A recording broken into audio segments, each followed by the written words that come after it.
नमस्कार दोस्तों, स्वागत है आपका अपने YouTube channel study classes with R K Sahu पर। तो चलिए दोस्तों, आज का क्लास शुरू करते हैं और आज के क्लास में देखेंगे मध्यकाल में झारखंड के बारे में। दोस्तों, इससे पहले 7 वीडियो इस चैनल में अपलोड हो चुका है।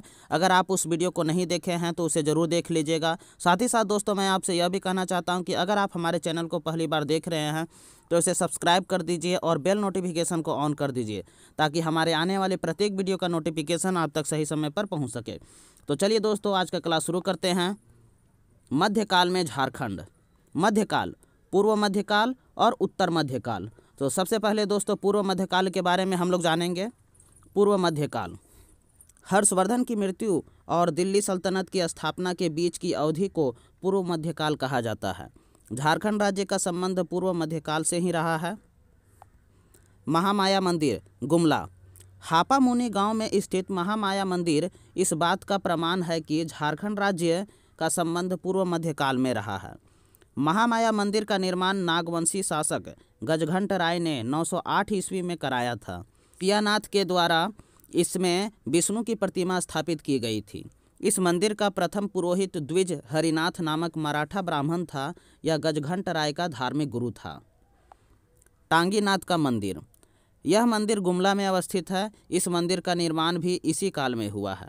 छिन्नमस्तिका शक्तिपीठ, रजरप्पा रामगढ़ का अष्टभुजी छिन्नमस्तिका शक्तिपीठ भी पूर्व मध्यकाल की पुष्टि करता है।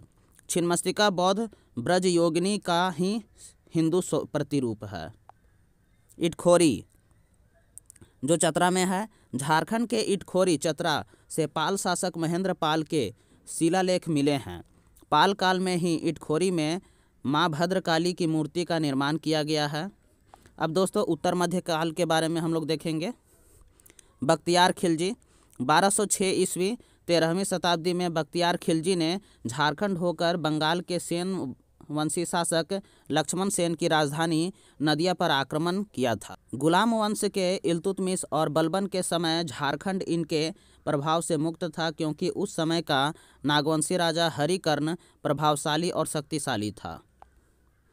अलाउद्दीन खिलजी, अलाउद्दीन खिलजी ने 1310 ईस्वी में अपने सेनापति छज्जू मलिक को नागवंशी राज्य पर विजय प्राप्त करने हेतु भेजा था। अलाउद्दीन खिलजी के सेनापति छज्जू मलिक ने नागवंशी शासक को कर देने के लिए विवश किया। अलाउद्दीन खिलजी का सेनापति मलिक काफूर दक्षिण भारत के विजय अभियान पर जाते समय झारखंड से ही गुजरा था। नागवंशी राजा बेनू कर्ण ने अलाउद्दीन खिलजी की अधीनता स्वीकार कर ली थी। अब मोहम्मद बिन तुगलक के बारे में देख लेते हैं। तुगलक वंश के शासक मोहम्मद बिन तुगलक का सेनापति मलिक बया हजारीबाग क्षेत्र में चाई चांपा तट आ पहुंचा था, जबकि संथाली स्रोत के अनुसार यह आक्रमण इब्राहिम अली के नेतृत्व में हुआ। इस आक्रमण के दौरान इब्राहिम अली द्वारा बीघा के किले पर अधिकार के बाद संथाल लोग अपने सरदार के साथ यहां से भाग गए। मलिक बया ने हजारीबाग के चाई किला को जीतकर फतेह खान दौरा के हवाले कर दिया था। मोहम्मद बिन तुगलक ने छज्जुद्दीन आजमुल मुल्क को सतगावा का शासक नियुक्त किया था। तुगलक के काल में नागवंशी राजा हरिकर्ण था। चलिए अगला देखते हैं फिरोज शाह तुगलक के बारे में। फिरोज शाह तुगलक ने बंगाल के शासक शमसुद्दीन शाह को पराजित कर हजारीबाग के सतगावा क्षेत्र पर विजय प्राप्त किया था। इसे अपने जीते हुए क्षेत्रों की राजधानी बनाया। लोधी वंश, लोधी वंश के सुल्तानों के प्रभाव से झारखंड लगभग मुक्त था। इस काल में छोटा नागपुर पर शासन करने वाले नागवंशी राजा प्रताप कर्ण, छत्र कर्ण एवं विराट कर्ण थे। लोधी वंश के समकालीन उड़ीसा के गजपति वंश का सामना झारखंड को करना पड़ा था। कपिलेंद्र गजपति, गजपति वंश का संस्थापक, उस समय दक्षिण पूर्वी भारत का एक शक्तिशाली शासक था। उसने संथाल परगना तथा हजारीबाग को छोड़कर नागवंशी राज्य के बहुत बड़े भूभाग पर अपना प्रभाव स्थापित कर लिया। 1494 ईस्वी में सिकंदर लोदी के भय से जौनपुर के शासक हुसैन शाह सुर्की ने झारखंड के साहेबगंज में शरण ली थी। आदिल शाह द्वितीय, खान देश का शक्तिशाली शासक आदिल शाह द्वितीय, आदिल खान द्वितीय ने अपने सैन्य दल को झारखंड भेजा था, अतः उसे झारखंडी सुल्तान के नाम से भी जाना जाता है। आदिल शाह द्वितीय को झारखंडी सुल्तान के नाम से भी जाना जाता है। शेर शाह ने मुगलों के विरुद्ध संघर्ष के अपने विभिन्न अभियानों में झारखंड क्षेत्र का प्रयोग किया था। 1534 से 37 ईस्वी के अपने बंगाल अभियान के दौरान शेर शाह झारखंड से होकर गुजरा था। इस अभियान के दौरान शेर शाह के पुत्र जलाल खां ने तेलियागढ़ी राजमहल क्षेत्र का तेलियागढ़ी की नाकेबंदी की थी। शेर शाह बंगाल अभियान के बाद मुगलों को चकमा देकर राजमहल झारखंड के रास्ते ही रोहतासगढ़ पहुंचा तथा 1538 ईस्वी में रोहतासगढ़ के किले पर अधिकार कर लिया। शेर शाह के शासनकाल में झारखंड में शाही सिक्कों का प्रचलन तेज हुआ। झारखंड में मुसलमानों के प्रवेश का मार्ग प्रशस्त करने का श्रेय शेर शाह को ही जाता है। 1538 ईस्वी में शेर शाह के सेनापति ख्वाब खां ने दरिया खां के साथ मिलकर चेरो महाराज चेरो को परास्त कर श्याम सुंदर नामक एक हाथी प्राप्त किया था। 1539 में चौसा के युद्ध में शेर शाह ने मुगल शासक हुमायूं को पराजित कर रोहतास से वीरभूम तक अपने साम्राज्य का विस्तार किया। इसके बाद लगभग 35 वर्षों तक राजमहल क्षेत्र में शेर शाह व उनके वंशजों का अधिकार रहा। हुमायूं मुगल अफगान संघर्ष 1530 से 1540 ईस्वी के दौरान एक बार हुमायूं भुरकंडा हजारीबाग तक पहुंच गया था।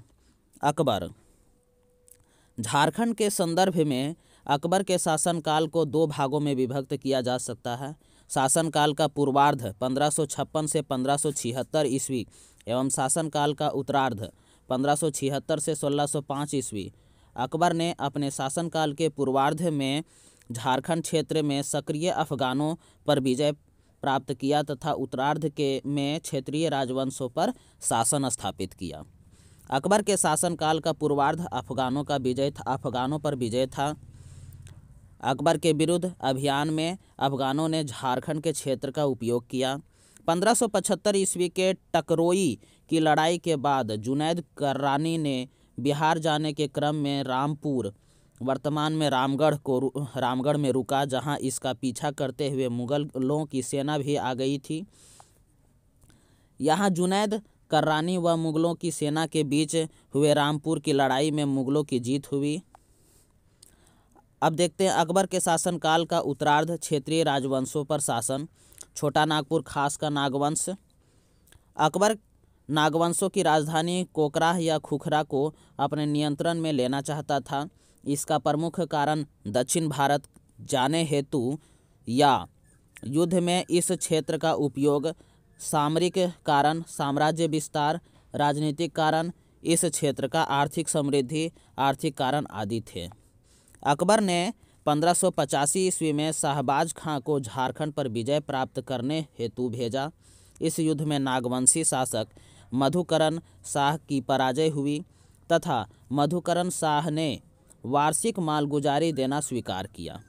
बाद में मधुकर शाह ने उड़ीसा के शासक कुतुल खां एवं उसके पुत्र निसार खां के विरुद्ध मुगल मनसबदार मानसिंह के अभियान 1590 से 1592 में मुगलों का साथ दिया। पलामू का चेरो वंश। 1589 ईस्वी में राजा मानसिंह को अकबर ने बिहार झारखंड का सूबेदार नियुक्त किया। मानसिंह ने 1590 ईस्वी में पलामू के चेरो राजा भागवत राय को पराजित कर मुगलों की अधीनता स्वीकार करने हेतु विवश कर दिया था। पलामू में मुगलों की सेना नियुक्त करके भागवत राय को राजा बने रहने दिया। 1605 ईस्वी में अकबर की मृत्यु के बाद चेरो ने मुगलों की सेना को मार भगाया तथा पलामू पर पुनः अपनी सत्ता स्थापित कर ली। अगला है सिंहभूम का सिंहवंश। 1592 ईस्वी में उड़ीसा अभियान हेतु जाते समय मानसिंह सिंहभूम क्षेत्र से होकर गुजरा। इस समय सिंहभूम के पोरहाट में सिंहवंशी राजा रणजीत सिंह का शासन था। मानसिंह ने इस दौरान रणजीत सिंह को मुगलों की अधीनता स्वीकार करवाने हेतु विवश कर दिया तथा उसे अपने अंगरक्षक दल में शामिल कर लिया। 1592 ईस्वी में ही मानसिंह ने राजमहल साहेबगंज को बंगाल की राजधानी बनाया। मानसिंह ने परकोटा व महल वाले नगरों का संयुक्त रूप से अकबर नगर नामकरण किया। अगला है मानभूम व हजारीबाग का राजवंश। 1590 से 91 ईस्वी में मानसिंह मिदनापुर के अभियान पर जाते समय मानभूम से गुजरा। इस दौरान उसने परा तथा तेलकुप्पी के मंदिरों का जीर्णोद्धार करवाया। आईने अकबरी के अनुसार हजारीबाग के छय और चंपा परगना बिहार सूबा में शामिल थे, जिसकी वार्षिक मालगुजारी 15,500 रुपये निर्धारित की गई। जहांगीर। झारखंड के संदर्भ में जहांगीर के शासनकाल का संबंध छोटा नागपुर खास के नागवंश, पलामू के चेरो वंश, बिष्णुपुर व पंचेत पर आक्रमण तथा शाहजादा खुर्रम के राजमहल आगमन से है। छोटा नागपुर खास राजवंश। जहांगीर की आत्मकथा तुजुके जहांगीरी में छोटा नागपुर क्षेत्र में सोने की प्राप्ति का उल्लेख मिलता है। अपनी आत्मकथा तुजुके जहांगीरी में जहांगीर ने स्थानीय लोगों द्वारा शंख नदी से हीरे प्राप्त करने के तरीकों का वर्णन किया है। जहांगीर इस क्षेत्र की नदियों में मिलने वाली हीरों के कारण इन पर अधिकार करना चाहता था। जहांगीर के समय कोकरह का शासक दुर्जन साल मधुकरण शाह का उत्तराधिकारी तथा जिसने मुगलों की अधीनता स्वीकार करने तथा मालगुजारी देने से मना कर दिया। जहांगीर ने 1612 ईस्वी में जफर खां को बिहार का नया सूबेदार नियुक्त किया तथा उसे कोकरह क्षेत्र पर अधिकार करने का आदेश दिया, परंतु बीमारी के कारण जफर खां की मृत्यु हो गई तथा जहांगीर की इच्छा अधूरी रह गई। जहांगीर ने 1615 ईस्वी में इब्राहिम खां को बिहार का सूबेदार नियुक्त किया तथा उसे कोकरह झारखंड पर विजय प्राप्त करने हेतु भेजा। इस दौरान इब्राहिम खां ने इस क्षेत्र पर विजय प्राप्त कर लिया तथा हीरो के लिए प्रसिद्ध शंख नदी को अपने अधिकार में ले लिया। इब्राहिम खां ने नागवंशी राजा दुर्जन साल को मुगलों की अधीनता स्वीकार करने का आदेश दिया तथा इसे मना करने पर दुर्जन साल को 12 वर्षों तक 1615 से 1627 ईस्वी तक ग्वालियर के किले में बंदी बनाकर रखा गया था। इस अभियान से जुड़े सभी व्यक्तियों को पुरस्कृत किया गया तथा इब्राहिम खां को पाथ जंग की उपाधि प्रदान करने हुए 4 हजारी मनसबदार बनाया गया।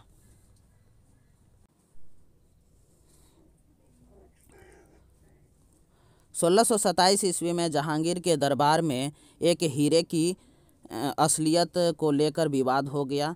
इन हीरों को परखने हेतु दुर्जन साल को ग्वालियर से शाही दरबार में बुला लिया गया। दुर्जन साल द्वारा हीरे की पहचान कर लेने के बाद जहांगीर ने खुश होकर दुर्जन साल को शाह की पदवी प्रदान करते हुए मुक्त कर दिया तथा उसका राज्य वापस कर दिया।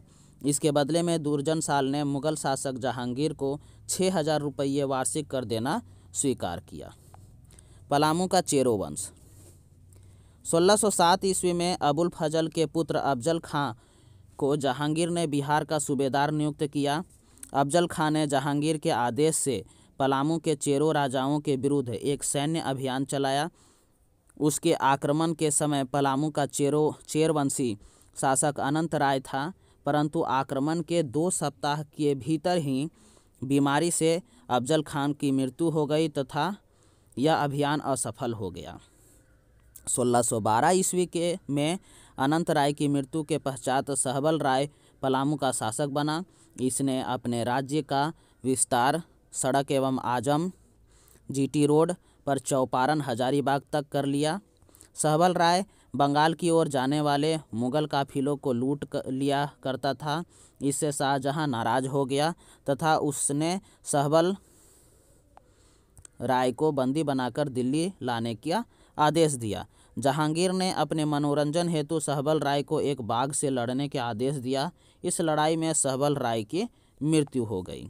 सहबल राय की मृत्यु का समाचार मिलते ही चेरो ने सीमावर्ती मुगल क्षेत्रों में उत्पात मचाना प्रारंभ कर दिया, जिसका मुगल अधिकारियों ने दमन कर दिया। दोस्तों, अगर आपको यह वीडियो अच्छा लग रहा है तो इसे सब्सक्राइब करना, शेयर करना और लाइक करना नहीं भूलिएगा। दोस्तों चलिए आगे देखते हैं। बिष्णुपुर पर व पंचेत पर आक्रमण। बिष्णुपुर व पंचेत पर आक्रमण। जहांगीर के शासनकाल में मुगल सेना ने मानभूम के बिष्णुपुर पर अधिकार करने में सफलता प्राप्त की। जहांगीर द्वारा 1607 ईस्वी में अफजल खां को बिहार का सूबेदार नियुक्त किया गया था।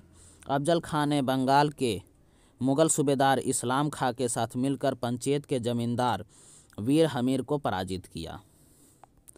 खुर्रम, शाहजहां का राजमहल आगमन। खुर्रम जहांगीर का पुत्र तथा दक्षिण भारत का मुगल सूबेदार था। खुर्रम ने 1622 ईस्वी में मुगल बादशाह जहांगीर के विरुद्ध विद्रोह कर दिया तथा वर्धमान होते हुए राजमहल आ पहुंचा। खुर्रम ने राजमहल क्षेत्र में बंगाल के मुगल सूबेदार इब्राहिम खां को एक लड़ाई में मार दिया तथा राजमहल पर अधिकार कर लिया। बाद में मुगल बादशाह से सुलह होने के पश्चात खुर्रम पुनः दक्षिण भारत लौट गया। शाहजहां। झारखंड के संदर्भ में शाहजहां के शासनकाल का संबंध छोटा नागपुर खास के नागवंश, पलामू के चेरो वंश, सिंहभूम के सिंह वंश तथा अन्य क्षेत्रीय राजवंशों से है। छोटा नागपुर खास का राजवंश जहांगीर की बंदी से मुक्त होकर दुर्जन साल 1627 ईस्वी में अपनी राजधानी कोकरह आया तथा 1640 ईस्वी तक यहाँ शासन किया। दुर्जन साल ने सुरक्षा की दृष्टि से अपनी राजधानी कोकरह से दोईसा स्थानांतरित कर दी, जो लगभग 100 वर्ष तक नागवंशियों की राजधानी रहा। दुर्जन साल ने दोईसा में अनेक सुंदर भवनों का निर्माण करवाया, जिस पर मुगल स्थापत्य कला का स्पष्ट प्रभाव था। इस भवनों में नवरत्नगढ़ नामक महल सर्वाधिक महत्वपूर्ण भवन था। इस भवन में मुगलों से प्रभावित झरोखा दर्शन की भी व्यवस्था था। दुर्जन साल की मृत्यु के उपरांत 1640 ईस्वी में रघुनाथ शाह 1640 से 1690 तक नागवंशी शासक रहा। रघुनाथ शाह के शासनकाल में खानजादा मुगल सैन्याधिकारी ने आक्रमण किया, जिसके परिणाम स्वरूप रघुनाथ शाह ने मुगल बादशाह को मालगुजारी देना स्वीकार करके संधि कर ली। पलामू का चेरो वंश। शाहजहां के शासनकाल के समय पलामू शासक प्रताप राय सहबल राय का उत्तराधिकारी था। यह अत्यंत शक्तिशाली एवं समृद्ध शासक था। 1632 ईस्वी में बिहार के मुगल सूबेदार अब्दुल्ला खां ने पलामू क्षेत्र की मालगुजारी को 1,36,000 रुपये कर दिया, जिसे देने हेतु प्रताप राय ने लोगों से अधिकाधिक धन वसूलने का प्रयास किया। मुगलों द्वारा मालगुजारी की राशि को निरंतर बढ़ाया जाता रहा, जिसके परिणाम स्वरूप प्रताप राय ने कर देना ही बंद कर दिया। शाहजहां ने शाइस्ता खां को बिहार का नया सूबेदार नियुक्त किया तथा पलामू पर अधिकार करने का आदेश दिया। शाइस्ता खां ने 1641 में पलामू के चेरो राजा पर आक्रमण किया। प्रताप राय ने इस आक्रमण के बाद शाइस्ता खां से संधि करते हुए 80,000 रुपये देने व पटना में हाजिरी लगानी स्वीकार किया। 80,000 रुपये प्राप्त करके शाइस्ता खां 1642 ईस्वी में पटना लौट गया। 1642 ईस्वी में प्रताप राय ने मुगल शासक को वार्षिक मालगुजारी नहीं दिया। 1643 ईस्वी में शाहजहां ने इतिकाद खां को बिहार का सूबेदार नियुक्त किया तथा पलामू के शासक के विरुद्ध कार्यवाही करने का आदेश दिया। इतिकाद खां ने जबरदस्त खां को पलामू पर आक्रमण करने हेतु भेजा, परंतु मुगलों की सेना को पलामू की ओर आता देख प्रताप राय ने संधि करने हेतु प्रस्ताव भेजा। इस प्रस्ताव में प्रताप राय ने 1 लाख रुपये व 1 हाथी देने के अतिरिक्त साथ पटना चलने की स्वीकृति प्रदान की। इतिकाद खां की सिफारिश पर 1644 ईस्वी में शाहजहां ने प्रताप राय को 1000 मनसब प्रदान किया तथा पलामू को उसी के अधिकार में देते हुए 1 करोड़ रुपये की सालाना मालगुजारी तय कर दी। पलामू पर आक्रमण कर प्रताप राय की संधि हेतु विवश करने वाले जबरदस्त खां को 2000 मनसबदार नियुक्त किया गया।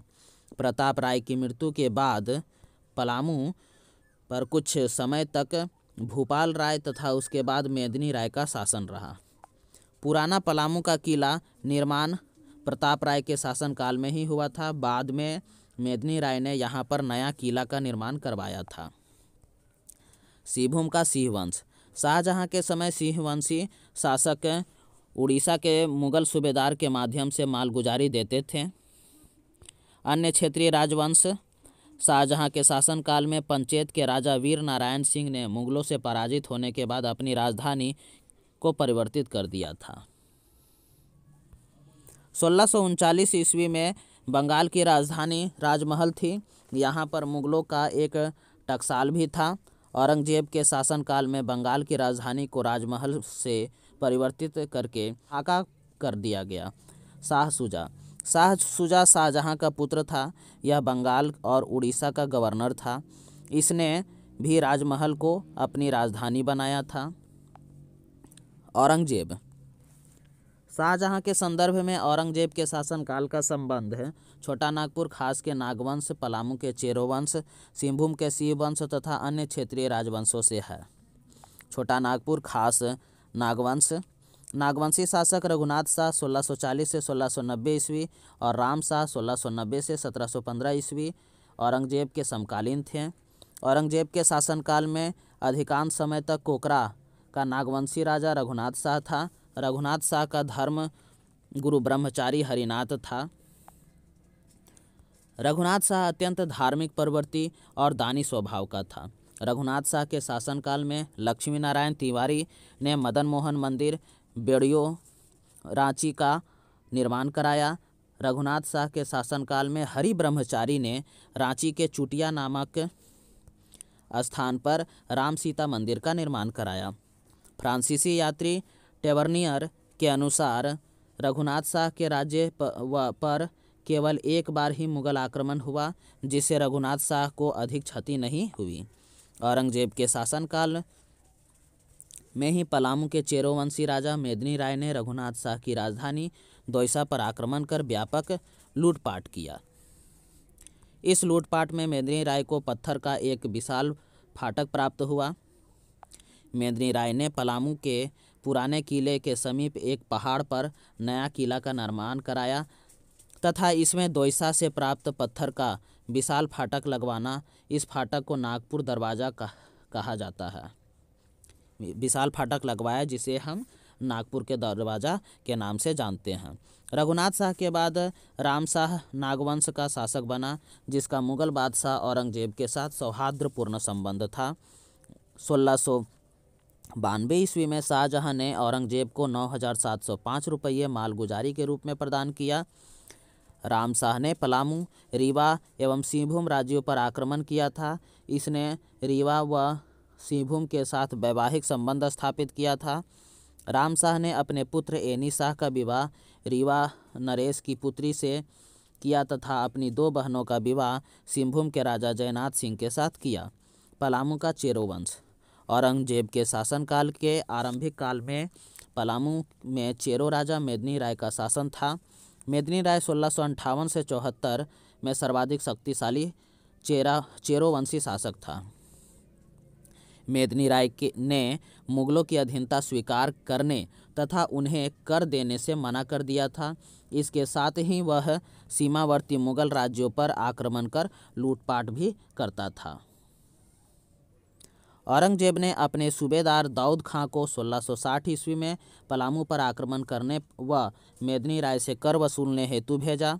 23 अप्रैल 1660 ईस्वी को दाऊद खां पटना से चला तथा सबसे पहले दाऊद खां ने 5 मई 1660 ईस्वी को कोठी के किले तथा इसके बाद 3 जून 1660 ईस्वी को कुंडा के किले पर अधिकार कर लिया। कुंडा के शासक चुन राय ने पराजित होने के बाद इस्लाम धर्म स्वीकार कर लिया। इससे नाराज होकर मेदिनी राय के कहने पर सुरवर राय, चुन राय के भाई ने चुन राय की हत्या कर दी। 25 अक्टूबर 1660 ईस्वी को दाऊद खां चेरो राज्य के राजधानी की ओर आक्रमण हेतु बढ़ा तथा 3 नवंबर 1660 ईस्वी को तरहसी पहुंचा। मेदिनी राय ने अपने मंत्री सूरत सिंह के माध्यम से तरहसी पहुंचे दाऊद खां को संधि का प्रस्ताव भेजा। दाऊद खां ने संधि के इस प्रस्ताव की सूचना औरंगजेब को भेजी तथा बादशाह का उत्तर आने तक युद्ध विराम की घोषणा कर दी। इसी बीच पलामू के राजा के कुछ लोगों ने मुगलों के एक काफिले को लूट लिया। इससे नाराज होकर दाऊद खां पलामू पर आक्रमण करने हेतु राजधानी तक आ गया। मेदिनी राय युद्ध की तैयारी करने लगा। इसी दौरान औरंगजेब ने मेदिनी राय को इस्लाम धर्म स्वीकारने और एक निश्चित दर से कर देने हेतु प्रस्ताव भेजा।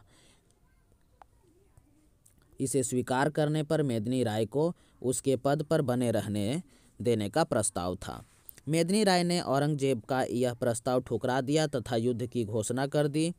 औरंगा नदी के तट पर स्थित नए किले के समीप मुगलों की सेना तथा मेदिनी राय के बीच युद्ध शुरू हो गया। इसमें अंग्रेजों की सेना भारी पड़ी तथा मेदिनी राय की सेना कमज़ोर पड़ने लगी। मेदिनी राय ने किले से कीमती सामान लेकर महिलाओं व बच्चों को जंगल में भेज दिया तथा स्वयं नए किले में ही रुक गया। मुगल सेना द्वारा नए किले पर आक्रमण करने के बाद मेदिनी राय भी जंगल की ओर भाग गया और बाद में मेदिनी राय ने सरगुजा में शरण ली थी। इस प्रकार पुराने व नए किले सहित चेरो राज्य पर मुगलों ने अधिकार कर लिया। कुछ समय बाद साहसी चेरों ने पुनः देवगन के किले के पास मुगलों से युद्ध किया, परंतु दाऊद खां के एक सेनापति शेख सफ़ी ने उन्हें पराजित कर इस किले पर भी कब्जा कर लिया। दाऊद खां ने पलामू पर विजय प्राप्त करने के बाद यहाँ प्रशासनिक व्यवस्था स्थापित करके मनकली खां को यहाँ का फौजदार नियुक्त कर दिया तथा स्वयं पटना लौट गया। दाऊद खां ने पलामू विजय स्मृति में पलामू किला में एक मस्जिद का निर्माण कराया था। दाऊद खां पटना लौटते समय पलामू किले का सिंह द्वार अपने साथ ले गया तथा उसे दाऊद नगर की अपनी गढ़ी में लगवा दिया। इस अभियान की सफलता से खुश होकर मुगल बादशाह औरंगजेब ने दाऊद खां को पुरस्कार के रूप में 50,000 रुपये की मोतियों की माला दी तथा औरंगजेब स्थित अमछा, मनोस व गोह नामक स्थान उसके अधीन कर दिया। 22 अगस्त 1966 को पलामू को बिहार के सूबेदार के अधीन करते हुए मनकली खां को स्थानांतरित कर दिया गया। मनकली खां के जाने के बाद मेदिनी राय सरगुजा से पुनः पलामू लौट गया तथा अपने राज्य पर अधिकार कर लिया। मेदिनी राय ने अपने बुद्धिमत्तापूर्ण नीति के द्वारा शीघ्र ही पलामू राज्य की आर्थिक स्थिति को सुदृढ़ कर दिया। मेदिनी राय को न्यासी राजा की संज्ञा दी जाती है तथा मेदिनी राय के शासनकाल को चेरो शासनकाल का स्वर्ण युग की संज्ञा दी जाती है। 1674 ईस्वी में मेदिनी राय की मृत्यु हो गई, जिसके बाद पलामू पर क्रमशः रुद्र राय 1674 से 1680 ईस्वी तक, दिक्पाल राय 1680 से 1697 ईस्वी तक एवं साहेब राय 1697 से 1716 ईस्वी तक का शासन रहा। अन्य क्षेत्रीय राजवंश। औरंगजेब के शासनकाल में हजारीबाग क्षेत्र में 5 प्रमुख राज्य रामगढ़, कुंडा, छै, केंदी एवं खड़गडीहा थे। इनमें रामगढ़ सर्वाधिक महत्वपूर्ण था। इस समय व इसके बाद 1667 से 1724 ईस्वी तक रामगढ़ का राजा दलेल सिंह था। 1670 ईस्वी में दलेल खां ने अपनी राजधानी को बादम से हटाकर रामगढ़ में स्थापित कर दी, क्योंकि बादम मुस्लिम आक्रमणकारियों के मार्ग के बीच में स्थित था। दलेल सिंह ने चाय के शासक मगर खान को पराजित कर उसकी हत्या कर दी। रामगढ़ राज्य के उत्तरी पूर्वी भाग में खड़गडीहा अवस्थित था तथा यह हमेशा औरंगजेब के आक्रमण से बचा रहा। कुंडा राज्य की स्थापना औरंगजेब के इस अधिकारी राम सिंह ने की थी। 1669 ईस्वी में औरंगजेब ने राम सिंह को मराठों पिंडारियों से रक्षा हेतु बाबलतार, पिंभूरी, बरवाडी व नागदर्रा की जिम्मेदारी प्रदान की। केंदी राज्य वर्तमान चतरा जिले में स्थित था, जिसके पूर्व में छै राज्य अवस्थित था। औरंगजेब द्वारा बंगाल की राजधानी को राजमहल से ढाका स्थानांतरित करने के बाद 1695 से 1696 ईस्वी में मिदनापुर बंगाल के शोभा सिंह व उड़ीसा के अफगान रहीम खान से राजमहल क्षेत्र में लूटपाट की तथा इस पर कब्जा कर लिया। 1697 ईस्वी में जबरदस्त खान ने इसे पुनः मुक्त कराया। मराठा के आक्रमण के परिणाम स्वरूप झारखंड पर से मुगलों का प्रभाव समाप्त हो गया। झारखंड में धनबाद एकमात्र ऐसा क्षेत्र था जो मुस्लिम आक्रमणों से पूर्णतः बचा रहा था। अन्य तथ्य के बारे में भी हम लोग जो जान लेते हैं दोस्तों। पाल शासकों के काल में झारखंड में बौद्ध धर्म की वज्रयान शाखा का विस्तार हुआ। उड़ीसा के राजा नरसिंह देव द्वितीय ने 12वीं सदी में स्वयं को झारखंड का राजा घोषित कर दिया। के समय झारखंड की सीमा में मुस्लिम सेनाओं की छवियां स्थापित की गई थी। इल्तुतमिश तथा बलबन के शासनकाल में झारखंड गुलाम वंश के प्रभाव से मुक्त रहा। इल्तुतमिश तथा बलबन के समय झारखंड में शक्तिशाली नागवंशी राजा हरिकर्ण का शासन था। कोकरा के नागवंशी शासकों को मुगलकालीन ग्रंथों में जमींदार ए खां अलामा हीरो के खान का मालिक से संबोधित किया गया है। तो दोस्तों हम लोग मध्यकाल में झारखंड के बारे में हम लोग अच्छी तरह से डिटेल से समझ लिए हैं, डिटेल से पूरे तथ्य को जान लिए हैं और इससे संबंधित जितने भी महत्वपूर्ण MCQs बनते हैं साथ ही साथ उसको भी दोस्तों हम लोग इसी वीडियो में प्रैक्टिस कर लेते हैं। तो शुरू करते हैं दोस्तों और देखते हैं आज का पहला प्रश्न। आज का पहला प्रश्न है, महामाया मंदिर किस स्थान पर स्थित है? तो पहला ऑप्शन है रजरप्पा, दूसरा हापामुनि गांव, तीसरा सतगावा गांव और चौथा इटखोरी गांव। तो इसका सही जवाब होगा बी, हापामुनि गांव। चलिए अगला प्रश्न देखते हैं, महामाया मंदिर का संबंध किस काल से है? तो इसका पहला ऑप्शन है पूर्व मध्यकाल, दूसरा है उत्तर मध्यकाल, तीसरा है प्राचीन काल, चौथा है आधुनिक काल। तो इसका सही जवाब होगा ए, पूर्व मध्यकाल। चलिए अगला प्रश्न देखते हैं, महामाया मंदिर के लिए प्रसिद्ध हापामुनि गांव राज्य के किस जिले में स्थित है? तो पहला ऑप्शन है रांची, दूसरा रामगढ़, तीसरा चतरा और चौथा गुमला। तो इसका सही जवाब होगा डी नंबर, गुमला। हापामुनि गांव में स्थित महामाया मंदिर का निर्माण किसने कराया था? तो पहला ऑप्शन है सहबल राय, दूसरा गजघंट राय, तीसरा प्रताप राय और चौथा मेदिनी राय। तो इसका सही जवाब होगा बी नंबर, गजघंट राय। अगला प्रश्न देखते हैं, हापामुनि गांव में स्थित महामाया मंदिर का निर्माण कराया गया था कब? तो पहला ऑप्शन है 708 ईस्वी में, दूसरा है 808 ईस्वी में, तीसरा है 908 ईस्वी में और चौथा ऑप्शन है 1008 ईस्वी में। तो इसका सही जवाब होगा दोस्तों 908 ईस्वी में। चलिए अगला प्रश्न देखते हैं, महामाया मंदिर का निर्माण किस वंश के शासक द्वारा कराया गया था? तो पहला ऑप्शन है पाल वंश, दूसरा है नागवंश, तीसरा है सिंह वंश, चौथा है मान वंश। तो इसका सही जवाब होगा नागवंश। अगला प्रश्न देखते हैं, हापामुनि गांव के महामाया मंदिर में निम्न में से किसके द्वारा विष्णु की प्रतिमा स्थापित की गई थी? तो इसका पहला ऑप्शन होगा हरिनाथ, दूसरा सियानाथ, तीसरा महंतनाथ और चौथा देवनाथ। तो इसका सही जवाब होगा बी नंबर, सियानाथ। महामाया मंदिर का प्रथम पुरोहित कौन था? तो पहला ऑप्शन है हरिनाथ, दूसरा सियानाथ, तीसरा महंतनाथ, चौथा देवनाथ। तो इसका सही जवाब होगा ए नंबर, हरिनाथ। चलिए अगला प्रश्न देखते हैं, गजघंट राय का धार्मिक गुरु कौन था?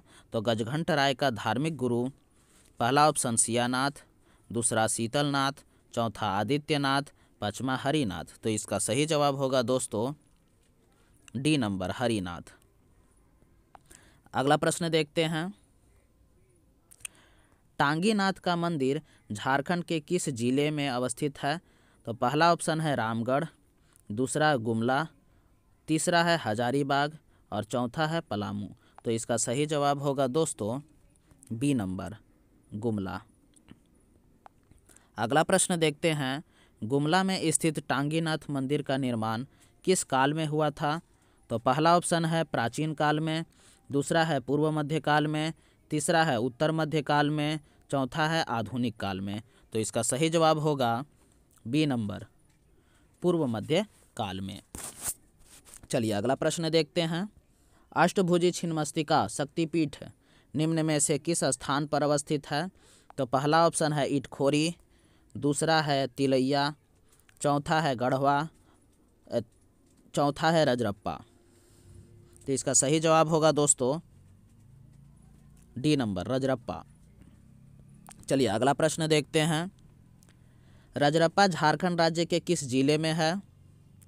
तो ऑप्शन है हजारीबाग, कोडरमा, रामगढ़ और धनबाद। तो इसका सही जवाब होगा दोस्तों सी नंबर, रामगढ़। चलिए अगला प्रश्न देखते हैं। रजरप्पा में स्थित छिन्नमस्तिका शक्तिपीठ का संबंध निम्न में से किस काल से है? तो ऑप्शन है प्राचीन काल, पूर्व मध्यकाल, उत्तर मध्यकाल और आधुनिक काल। तो इसका सही जवाब होगा दोस्तों बी नंबर, पूर्व मध्यकाल। अगला प्रश्न देखते हैं। झारखंड के किस स्थान से पाल शासक महेंद्र पाल के शिलालेख प्राप्त हुए हैं? तो पहला ऑप्शन है सतगावा पहाड़, दूसरा है इटखोरी, तीसरा है बेनी सागर और चौथा है मधुही पहाड़। तो इसका सही जवाब होगा दोस्तों बी नंबर, इटखोरी। चलिए अगला प्रश्न देखते हैं। माँ भद्रकाली की मूर्ति का निर्माण झारखंड के निम्न में से किस स्थान पर किया गया था?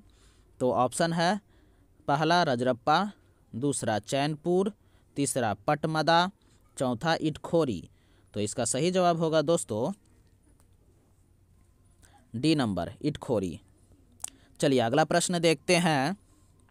इटखोरी में माँ भद्रकाली की मूर्ति का निर्माण निम्न में से किस शासक में किया गया था, शासन काल में किया गया था? इटखोरी में माँ भद्रकाली की मूर्ति का निर्माण निम्न में से किस शासन काल में किया गया था?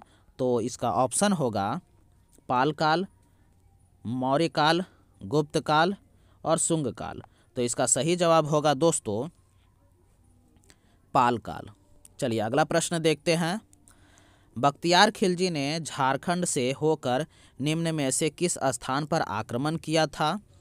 तो पहला ऑप्शन है मिर्ज़ापुर, दूसरा है पाटलिपुर, तीसरा है नदिया और चौथा है रायपुर। तो इसका सही जवाब होगा दोस्तों सी नंबर, नदिया। अगला प्रश्न है बख्तियार खिलजी ने किस शताब्दी में झारखंड से होकर नदिया पर आक्रमण किया था? तो ऑप्शन है 11वीं शताब्दी में, 12वीं शताब्दी में, 13वीं शताब्दी में या 14वीं शताब्दी में। तो इसका सही जवाब होगा दोस्तों 13वीं शताब्दी में। चलिए अगला प्रश्न देखते हैं। बख्तियार खिलजी के नदिया आक्रमण के समय बंगाल के सेन वंश का कौन सा शासक शासन में था? तो पहला ऑप्शन है धर्मेंद्र सेन, दूसरा लक्ष्मण सेन, तीसरा विपुल सेन और चौथा भरत सेन। तो इसका सही जवाब होगा बी नंबर, लक्ष्मण सेन। चलिए अगला प्रश्न देखते हैं। गुलाम वंश के संदर्भ में निम्न में से कौन सा कथन सत्य है? पहला है गुलाम वंश के समय झारखंड की सीमा में मुस्लिम सेना की छावनियां स्थापित की गई। दूसरा ऑप्शन है इल्तुतमिश तथा बलबन के शासन काल में के प्रभाव से झारखंड मुक्त रहा। तीसरा ऑप्शन है गुलाम वंश के शासक इल्तुतमिश तथा बलबन के समय झारखंड में नागवंशी राजा हरिकर्ण का शासन था। या डी नंबर, उपरोक्त में से सभी कथन सही है। तो इसका सही जवाब होगा दोस्तों डी नंबर, उपरोक्त कथन में सभी कथन सही है। तो चलिए अगला प्रश्न देखते हैं। इल्तुतमिश तथा बलबन के समय झारखंड इनके प्रभाव से मुक्त था। झारखंड इनके प्रभाव से मुक्त था क्योंकि यहाँ नागवंश के एक शक्तिशाली राजा का शासन था। वह राजा कौन था? तो पहला ऑप्शन है विराट कर्ण, दूसरा हरिकर्ण, तीसरा भीमकर्ण और चौथा अर्जुन कर्ण। तो इसका सही जवाब होगा दोस्तों बी नंबर, हरिकर्ण। चलिए अगला प्रश्न देखते हैं। अलाउद्दीन खिलजी ने अपने किस सेनापति को नागवंशी राज्य पर विजय प्राप्त करने हेतु भेजा था? तो पहला ऑप्शन है सैफुद्दीन, दूसरा शाहबाज खां, तीसरा छज्जू मलिक और चौथा मलिक बयां। तो इसका सही जवाब होगा दोस्तों सी नंबर, छज्जू मलिक। चलिए अगला प्रश्न देखते हैं। अलाउद्दीन खिलजी द्वारा कब अपने सेनापति छज्जू मलिक को झारखंड के में नागवंशी राज्य पर विजय प्राप्त करने के लिए भेजा गया था? तो ऑप्शन है 1215 ईस्वी, 1310 ईस्वी, 1395 ईस्वी, 1420 ईस्वी। तो इसका सही जवाब होगा बी नंबर, 1310 ईस्वी। चलिए अगला प्रश्न देखते हैं। अलाउद्दीन खिलजी का कौन सा सेनापति दक्षिण भारत पर विजय अभियान हेतु जाते समय झारखंड से गुजरा था?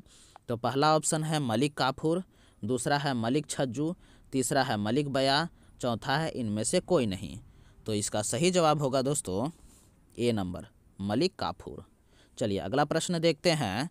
निम्न में से किस नागवंशी राजा ने अलाउद्दीन खिलजी की अधीनता स्वीकार कर ली थी? तो पहला ऑप्शन है फनी मुकुट राय, दूसरा है बेनू कर्ण, तीसरा है उपरोक्त दोनों और चौथा है इनमें से कोई नहीं। तो इसका सही जवाब होगा बी नंबर, बेनू कर्ण। निम्नलिखित में से कौन सा कथन सत्य है? तो पहला है मोहम्मद बिन तुगलक ने छज्जुद्दीन आजमुल मुल्क को सतगावा का शासक नियुक्त किया था। दूसरा ऑप्शन है तुगलक काल के सिपा सलार मलिक बया ने हजारीबाग के चाय किला को जीतकर फतेह खान दौरा के हवाले कर दिया था।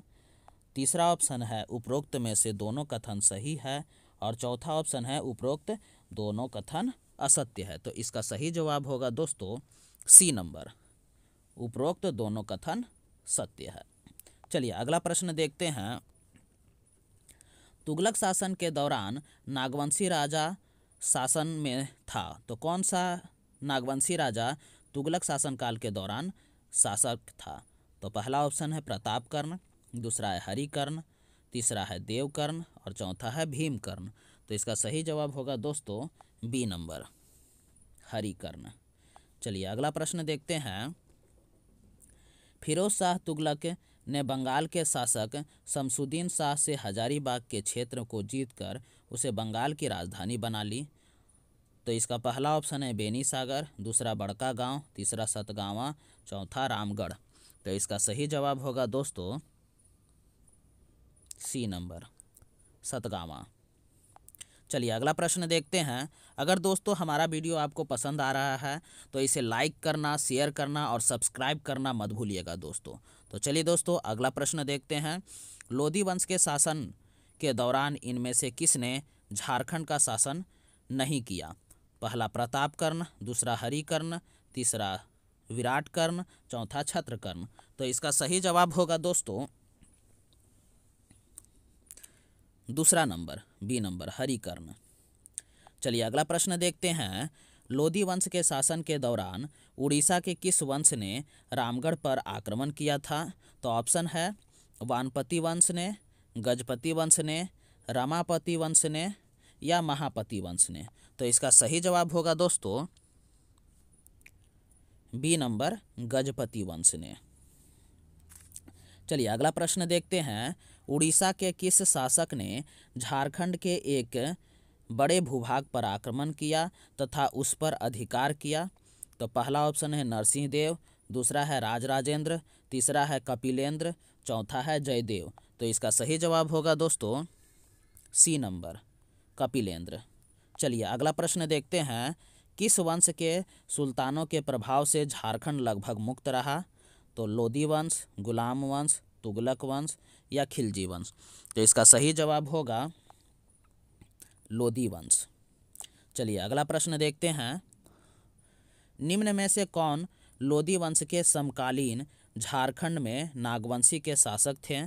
तो पहला है प्रतापकर्ण, दूसरा है विराटकर्ण, तीसरा है छत्रकर्ण और चौथा है उपरोक्त तीनों। तो इसका सही जवाब होगा डी नंबर, उपरोक्त तीनों हैं। 1494 ईस्वी में सिकंदर लोधी के भय से जौनपुर के शासक हुसैन शाह सरकी ने झारखंड को किस क्षेत्र में शरण ली थी? तो पहला ऑप्शन है पलामू, हजारीबाग, साहेबगंज, रांची। तो इसका सही जवाब होगा दोस्तों सी नंबर, साहेबगंज। चलिए अगला प्रश्न देखते हैं। जौनपुर के किस शासक ने सिकंदर लोधी के भय से झारखंड के साहेबगंज में शरण ली थी? तो पहला ऑप्शन है हुसैन शाह सरकी, दूसरा है इब्राहिम सरकी, तीसरा है अब्दुल्ला सरकी और चौथा है सलीम सरकी। तो इसका सही जवाब होगा दोस्तों ए नंबर, हुसैन शाह सरकी। चलिए अगला प्रश्न देखते हैं। निम्न में से किसे झारखंडी सुल्तान के नाम से जाना जाता है? तो पहला ऑप्शन है फिरोज शाह तुगलक, दूसरा है मोहम्मद बिन तुगलक, तीसरा है आदिल शाह द्वितीय और चौथा है शेर शाह सूरी। तो इसका सही जवाब होगा दोस्तों सी नंबर, आदिल शाह द्वितीय को झारखंडी सुल्तान के नाम से जाना जाता है। चलिए अगला प्रश्न देख लेते हैं। शेर शाह ने झारखंड के किस क्षेत्र का उपयोग अपने बंगाल अभियान में किया था? तो राजमहल क्षेत्र में, सिंहभूम क्षेत्र में, छोटा नागपुर क्षेत्र में या पलामू क्षेत्र में? तो इसका सही जवाब होगा दोस्तों पहला नंबर, ए नंबर, राजमहल क्षेत्र में। चलिए अगला प्रश्न देखते हैं। शेर शाह के सेनापति खवास खां ने किस चेरो शासक को पराजित करके श्याम सुंदर नामक हाथी प्राप्त किया था? तो पहला ऑप्शन है फनी मुकुट राय को, महारत चेरो को, मदन राय को या विक्रम कर्ण को? तो इसका सही जवाब होगा दोस्तों बी नंबर, महारत चेरो को। चलिए अगला प्रश्न देखते हैं। निम्न में से कौन सा कथन असत्य है? यहाँ पे देखना है कौन सा कथन गलत है, असत्य है। चलिए पहला ऑप्शन है शेर शाह के शासनकाल में झारखंड में शाही सिक्कों के प्रचलन में तेजी आई। दूसरा ऑप्शन है शेर शाह ने मुगलों के विरुद्ध अपने अभियान में झारखंड के जंगलों का व्यापक तौर पर प्रयोग किया। तीसरा ऑप्शन है झारखंड क्षेत्र में आक्रमण करने का शेर शाह का मुख्य उद्देश्य श्याम सुंदर नामक हाथी प्राप्त करना था। और चौथा ऑप्शन है उपरोक्त में से सभी कथन सत्य है। तो इसका सही जवाब होगा दोस्तों डी नंबर, उपरोक्त सभी कथन सत्य है। चलिए अगला प्रश्न देखते हैं। मुगल अफगान संघर्ष 1530 से 1541 के दौरान हुमायूं झारखंड के इस स्थान पर आया था। तो पहला ऑप्शन भुरकुंडा, दूसरा सतगावा, तीसरा पटमदा, चौथा चकरधरपुर। तो इसका सही जवाब होगा दोस्तों ए नंबर, भुरकुंडा। चलिए अगला प्रश्न देखते हैं। जुन्नैद कर्रानी व मुगलों के बीच झारखंड के रामपुर क्षेत्र में हुए संघर्ष में मुगलों की जीत हुई थी। यह रामपुर क्षेत्र वर्तमान में कहाँ स्थित है? पहला ऑप्शन है हजारीबाग, दूसरा रांची, तीसरा रामगढ़ और चौथा धनबाद। तो इसका सही जवाब होगा दोस्तों सी नंबर, रामगढ़। अकबर नागवंशों की राजधानी खुखरा को अपने अधिकार क्षेत्र में लेना चाहता था, जिसका कारण था इस क्षेत्र की आर्थिक समृद्धि, साम्राज्य का विस्तार करना, इस क्षेत्र का सामरिक उपयोग करना या उपरोक्त सभी। तो इसका सही जवाब होगा दोस्तों डी नंबर, उपरोक्त सभी। चलिए अब अगला प्रश्न देख लेते हैं। अगला प्रश्न है अकबर के निम्न में से किस झारखंड पर विजय प्राप्त करने हेतु भेजा था? तो इब्राहिम लोदी ने, सेनापति मलिक ने, छज्जू मलिक ने या शहबाज खां ने? तो इसका सही जवाब होगा डी नंबर, शहबाज खां ने। चलिए अगला प्रश्न देखते हैं। अकबर ने 1585 ईस्वी में शहबाज खां के नेतृत्व में किस नागवंशी शासक के विरुद्ध विजय प्राप्त करने हेतु अपनी सेना भेजी थी? तो पहला ऑप्शन है एनी शाह, दूसरा दुर्जन शाह, तीसरा अदुनाथ शाह, चौथा मधुकरण शाह। तो इसका सही जवाब होगा दोस्तों डी नंबर, मधुकरण शाह। चलिए अगला प्रश्न देख लेते हैं। निम्न में से किस मुगल शासक ने झारखंड को सर्वप्रथम अपना करदाता प्रदेश बनाया? तो इसका पहला ऑप्शन है अकबर, दूसरा है शाहजहां, तीसरा है जहांगीर और चौथा है औरंगजेब। तो इसका सही जवाब होगा अकबर। अगला प्रश्न देखते हैं। 1589 ईस्वी में अकबर ने निम्न में से किसे बिहार झारखंड का सूबेदार नियुक्त किया? तो पहला ऑप्शन है राम सिंह, दूसरा है मान सिंह, तीसरा है दलेल सिंह, चौथा है श्याम सिंह। तो इसका सही जवाब होगा दोस्तों बी नंबर, मान सिंह। चलिए अगला प्रश्न देख लेते हैं। 1590 ईस्वी में अकबर के सूबेदार मान सिंह ने निम्न में से पलामू के किस चेरो राजा को मुगलों की अधीनता स्वीकार करने हेतु विवश कर दिया था? तो इसका पहला ऑप्शन होगा प्रताप राय, दूसरा मेदिनी राय, तीसरा भागवत राय और चौथा उदय राय। तो इसका सही जवाब होगा दोस्तों सी नंबर, भागवत राय। चलिए अगला प्रश्न देख लेते हैं। 1592 ईस्वी में अकबर के प्रतिनिधि मान सिंह ने झारखंड के किस स्थान को बिहार एवं बंगाल की राजधानी बनाया? तो इसका पहला ऑप्शन है संथाल परगना, दूसरा है राजमहल, तीसरा है पलामू और चौथा है हजारीबाग। तो इसका सही जवाब होगा दोस्तों बी नंबर राजमहल। चलिए अगला प्रश्न देख लेते हैं। 1592 ईस्वी में उड़ीसा के अभियान के लिए जाते समय मानसिंह निम्न में से झारखंड किस स्थान से गुजरा था? निम्न में से झारखंड के किस स्थान से गुजरा था? तो पहला ऑप्शन हो जाएगा साहेबगंज, दूसरा रामगढ़, तीसरा सिंहभूम और चौथा इनमें से कोई नहीं। तो इसका सही जवाब होगा दोस्तों सी नंबर सिंहभूम। चलिए अगला प्रश्न देख लेते हैं। 1592 ईस्वी में उड़ीसा अभियान हेतु जाते समय मानसिंह ने सिंहभूम के किस राजा को मुगलों की अधीनता स्वीकार करने हेतु विवश कर दिया था? तो पहला ऑप्शन है दलेल सिंह ने, दूसरा रंजीत सिंह ने, तीसरा प्रताप सिंह ने और चौथा राम सिंह ने। तो इसका सही जवाब होगा दोस्तों बी नंबर रंजीत सिंह ने। चलिए अगला प्रश्न देख लेते हैं।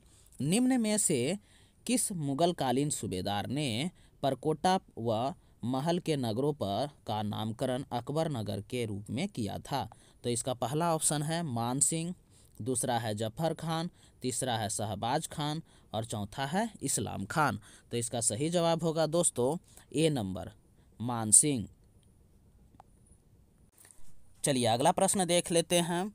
1590 से 1591 ईस्वी के आसपास मिदनापुर अभियान पर जाते समय निम्नलिखित में से किस मुगल सूबेदार ने मानभूम क्षेत्र के परा और तेलकुप्पी में मंदिर का जीर्णोद्धार कराया था? तो इसका पहला ऑप्शन हो जाएगा इस्लाम खान, दूसरा राम सिंह, तीसरा मान सिंह, चौथा शहबाज खां। तो इसका सही जवाब होगा दोस्तों सी नंबर मान सिंह। चलिए अगला प्रश्न देख लेते हैं। आईने अकबरी के अनुसार हजारीबाग के क्षय व चंपा क्षेत्र की मालगुजारी थी कितना थी? तो 50,500 रुपये, 25,500 रुपये, 15,500 रुपये या 5500 रुपये। तो इसका सही जवाब होगा दोस्तों सी नंबर 15,500 रुपये। चलिए अगला प्रश्न देख लेते हैं दोस्तों। कोकरह के नागवंशी शासक को मुगल कालीन ग्रंथों में जमींदार ए खां आलमों से संबोधित किया गया। इस शब्द का क्या अर्थ है? इसका सही जवाब होगा दोस्तों हीरे के खान का मालिक। चलिए अगला प्रश्न देख लेते हैं। निम्न में से किस ग्रंथ में झारखंड के स्थानीय लोगों द्वारा शंख नदी से हीरे प्राप्त करने के तरीकों का वर्णन किया गया है? तो पहला ऑप्शन है अकबरनामा, दूसरा बाबरनामा, तीसरा आईने अकबरी और चौथा तुजुके जहांगीरी। तो इसका सही जवाब होगा दोस्तों डी नंबर तुजुके जहांगीरी। चलिए अब अगला प्रश्न देख लेते हैं। अगला प्रश्न है प्रसिद्ध पुस्तक तुजुके जहांगीरी के अनुसार मुगल शासक जहांगीर ने किस वर्ष इब्राहिम खां को खोखरा विजय हेतु भेजा था? तो पहला ऑप्शन है 1615, दूसरा है 1593, तीसरा है 1612 और चौथा है 1622 ईस्वी। तो इसका सही जवाब होगा दोस्तों ए नंबर 1615 ईस्वी। चलिए अगला प्रश्न देख लेते हैं। झारखंड के कौन से चेरो राजा जहांगीर के समकालीन थे? तो ऑप्शन है मेदिनी राय, अनंत राय, प्रताप राय और विनोद राय। तो इसका सही जवाब होगा दोस्तों बी नंबर अनंत राय। चलिए अगला प्रश्न देख लेते हैं। मुगल शासक जहांगीर के शासनकाल में निम्न में से कौन सा झारखंड का राज्यपाल था? कौन झारखंड का राज्यपाल था? तो पहला ऑप्शन है शाइस्ता खां, दूसरा है बख्तियार खां, तीसरा है दाऊद खां और चौथा है इब्राहिम खां। तो इसका सही जवाब होगा दोस्तों डी नंबर इब्राहिम खां। चलिए अगला प्रश्न देख लेते हैं। झारखंड के नागवंशी शासक दुर्जन साल को जहांगीर के द्वारा कौन सी उपाधि प्रदान की गई थी? तो ऑप्शन है राय, कर्ण, शाह और सिंह। तो इसका सही जवाब होगा दोस्तों शाह की उपाधि दी गई थी। चलिए अगला प्रश्न देख लेते हैं। नागवंशी राजा दुर्जन साल को कितने वर्षों तक ग्वालियर के किले में कैद रखा गया था? तो ऑप्शन है 8 वर्ष, 10 वर्ष, 12 वर्ष और 14 वर्ष। तो इसका सही जवाब होगा दोस्तों 12 वर्षों तक। अब चलिए अगला प्रश्न देख लेते हैं। निम्न में से कौन सा नागवंशी राजा हीरो का पारखी था? तो ऑप्शन है एनी शाह, रघुनाथ शाह, मधुकरण शाह और दुर्जन साल। तो इसका सही जवाब होगा दोस्तों डी नंबर दुर्जन साल। चलिए अगला प्रश्न देख लेते हैं। जहांगीर ने 1612 ईस्वी में निम्न में से किसे बिहार के सूबेदार नियुक्त किया तथा उसे कोकरह क्षेत्र पर अधिकार करने का आदेश दिया? तो ऑप्शन है शाइस्ता खां, इस्लाम खां, इब्राहिम खां और जफर खां। तो इसका सही जवाब होगा दोस्तों डी नंबर जफर खान। दोस्तों आपको वीडियो पसंद आ रहा है तो इसे सब्सक्राइब करना नहीं भूलिएगा दोस्तों, और साथ ही साथ लाइक और शेयर करते भी जाइएगा। चलिए अगला प्रश्न देख लेते हैं। जहांगीर के शासनकाल में नियुक्त किस सूबेदार को फात जंग की उपाधि प्रदान की गई थी? तो ऑप्शन है इब्राहिम खां, दूसरा है बख्तियार खां, तीसरा है शाइस्ता खां और चौथा है जफर खां। तो इसका सही जवाब होगा दोस्तों इब्राहिम खां। चलिए आगे प्रश्न देख लेते हैं।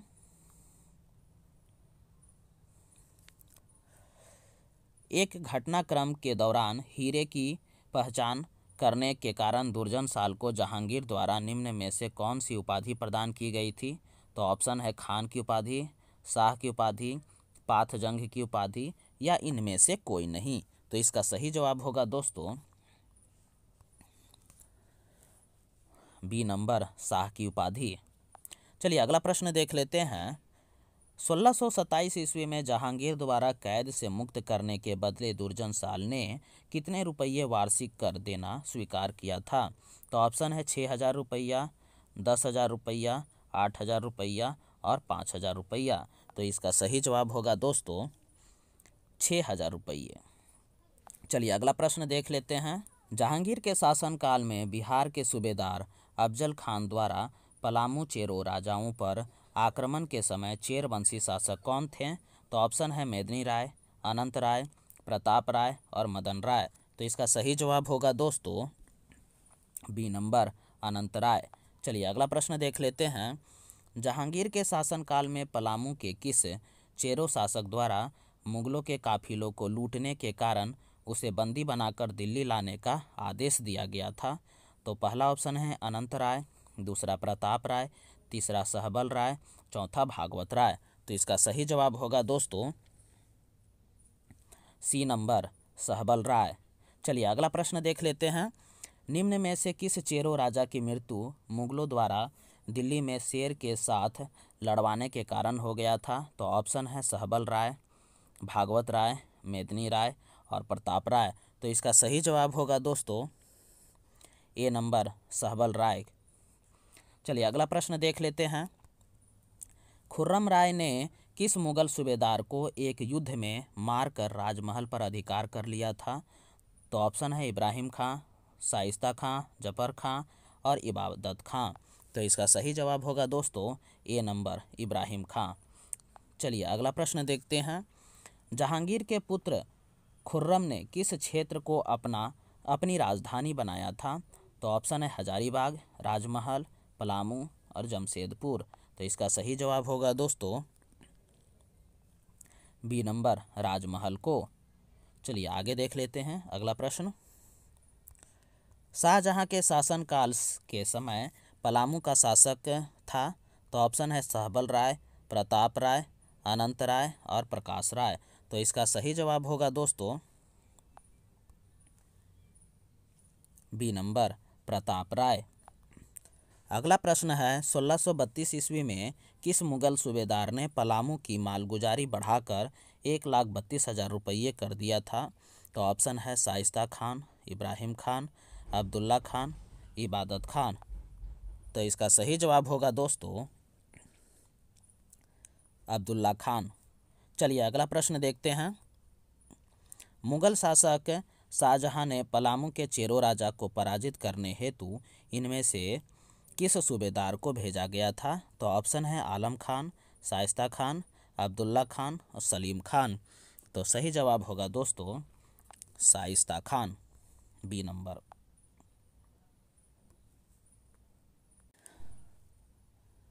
शाइस्ता खान ने किस वर्ष पलामू पर आक्रमण किया था, जिसके बाद पलामू के शासक प्रताप राय ने उससे संधि कर ली थी?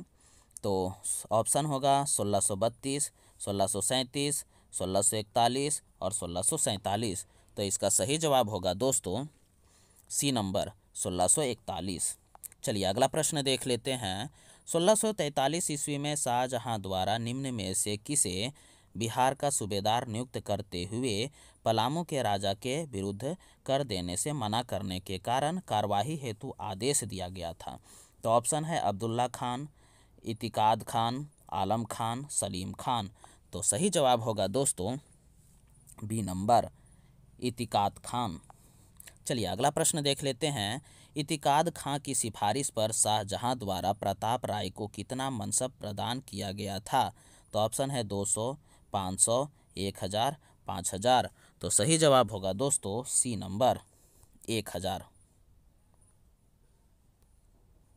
चलिए अगला प्रश्न देख लेते हैं।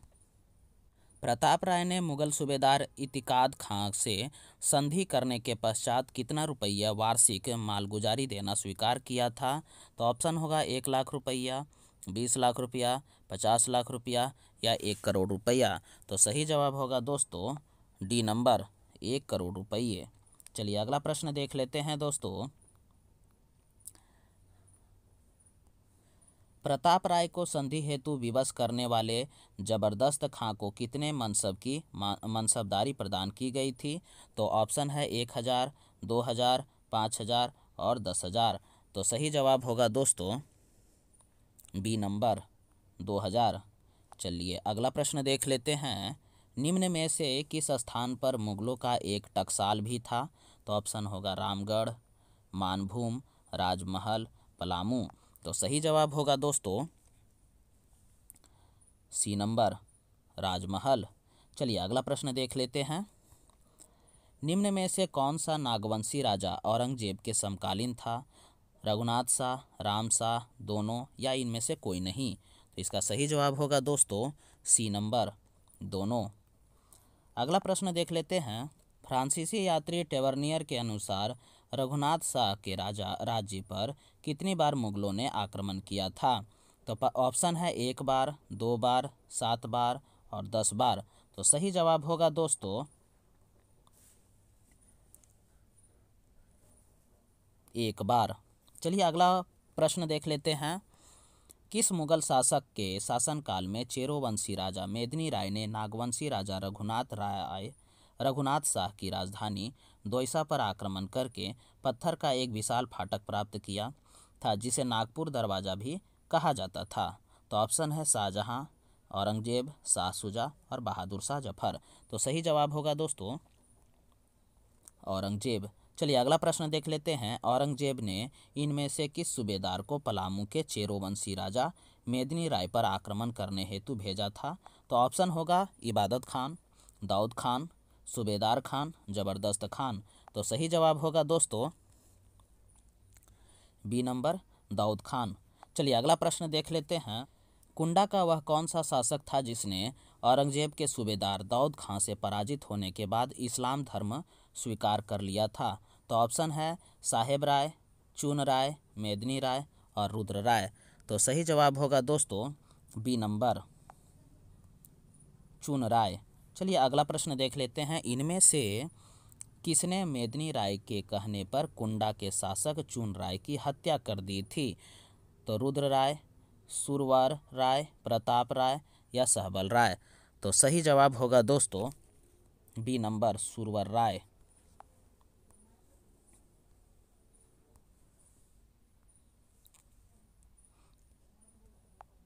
चलिए अब अगला प्रश्न देख लेते हैं दोस्तों। इनमें से किस नदी के तट पर मेदिनी राय तथा औरंगजेब की सेना के बीच युद्ध हुआ जिसमें मेदिनी राय की सेना पराजित हो गई थी? तो ऑप्शन है सोन नदी, उत्तरी कोयल नदी, औरंगा नदी और पुनपुन नदी। तो सही जवाब होगा दोस्तों सी नंबर औरंगा नदी। चलिए अब अगला प्रश्न देखते हैं दोस्तों। मुगलों से युद्ध में पराजित होने के बाद मेदिनी राय ने निम्न में से किस स्थान पर शरण ली थी? तो ऑप्शन है सरगुजा, राजमहल, पटना, लोहरदग्गा। तो सही जवाब होगा दोस्तों सरगुजा में। पलामू पर अधिकार करने के बाद मुगल सूबेदार दाऊद खान ने इनमें से किसे पलामू का फौजदार नियुक्त किया था? तो ऑप्शन होगा शहादत खां, सूबेदार खां, रहीम खान, मनकली खां। तो सही जवाब होगा दोस्तों डी नंबर मनकलीन खां। चलिए अगला प्रश्न देख लेते हैं। दाऊद खान ने पलामू से प्राप्त सिंह द्वार को इनमें से किस स्थान पर स्थापित किया था? तो ऑप्शन है कोठी, पटना, दाऊदनगर, सासाराम। तो सही जवाब होगा दोस्तों दाऊदनगर। चलिए अगला प्रश्न देख लेते हैं। दाऊद खां के पलामू अभियान की सफलता से खुश होकर मुगल बादशाह औरंगजेब ने उसे कितने रुपये इनाम स्वरूप प्रदान किया? तो ऑप्शन है 50,000, 1,00,000, 5,00,000, 1 करोड़। तो सही जवाब होगा दोस्तों ए नंबर 50,000 रुपये। औरंगजेब के शासनकाल में रामगढ़ का राजा कौन था? तो ऑप्शन है दिगपाल सिंह, प्रताप सिंह, राजेंद्र सिंह और दलेल सिंह। तो सही जवाब होगा दोस्तों डी नंबर दलेल सिंह। चलिए अगला प्रश्न देख लेते हैं। दलेल सिंह ने अपनी राजधानी को बादम से क्यों हस्तांतरित कर दिया था? तो ऑप्शन है बादम सूखाग्रस्त था, बादम मुस्लिम आक्रमणकारियों के मार्ग पर अवस्थित था, बादम भूकंप प्रभावित क्षेत्र था, बादम पर मुस्लिम आक्रमणकारियों ने कब्जा कर लिया था। तो सही जवाब होगा दोस्तों बी नंबर बादम मुस्लिम आक्रमणकारियों के मार्ग पर अवस्थित था, इसी कारणवश। चलिए अगला प्रश्न देख लेते हैं। रामगढ़ के शासक दलेल सिंह ने बादम से हटाकर अपनी राजधानी को किस स्थान पर स्थानित कर लिया था? तो ऑप्शन होगा दोस्तों खड़गड़ीहा, कुंडा, रामगढ़, केंदी। तो सही जवाब होगा दोस्तों सी नंबर रामगढ़। चलिए अगला प्रश्न देख लेते हैं। कुंडा राज्य की स्थापना औरंगजेब के किस अधिकारी ने की थी? तो ऑप्शन है राम सिंह ने, चरण सिंह ने, रहीम सिंह ने और दाऊद खान ने। तो सही जवाब होगा दोस्तों राम सिंह ने। चलिए अगला प्रश्न देख लेते हैं।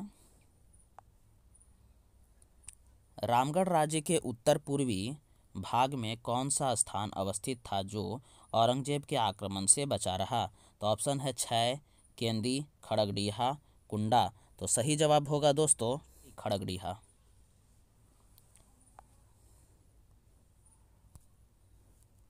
खड़गड़ीहा। चलिए अगला प्रश्न देखते हैं।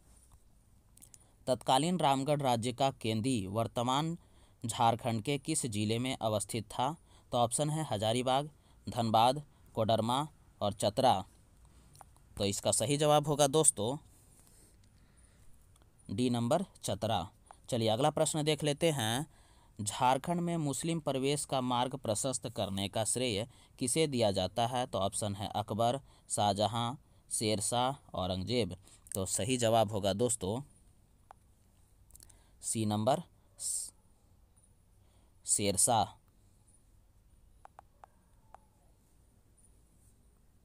चलिए अगला प्रश्न देख लेते हैं। निम्न में से कौन सा क्षेत्र मुस्लिम आक्रमण से पूर्णतः बचा रहा? ऑप्शन है हजारीबाग, पलामू, लोहरदगा, धनबाद।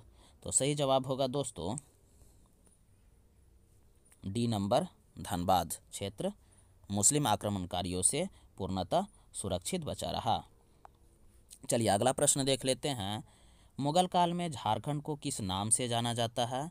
तो ऑप्शन है पुंड्रदेश, नरीखंड, खोखरा या पशुभूमि। तो सही जवाब होगा दोस्तों सी नंबर खोखरा के नाम से। चलिए अगला प्रश्न देख लेते हैं। किस चेरो राजा ने दोयसा पर आक्रमण कर उसे तहस नहस कर दिया था? तो ऑप्शन है प्रताप राय ने, तेज राय ने, सहबल राय ने या मेदिनी राय ने। तो सही जवाब होगा दोस्तों डी नंबर मेदिनी राय ने। चलिए अगला प्रश्न देख लेते हैं। निम्न में से किस चेरो राजा ने नवरत्नगढ़ का प्रसिद्ध नागपुर दरवाजा पलामू के किले में लगवाया था? तो ऑप्शन है मेदिनी राय, सहबल राय, प्रताप राय और तेज राय। तो सही जवाब होगा दोस्तों ए नंबर मेदिनी राय। चलिए अगला प्रश्न देख लेते हैं। निम्न में से किस चेरो राजा को 89 राजा की संज्ञा दी जाती है? तो ऑप्शन होगा धवल राय, सहबल राय, मेदिनी राय और प्रताप राय। तो सही जवाब होगा दोस्तों सी नंबर मेदिनी राय। चलिए अगला प्रश्न देखते हैं।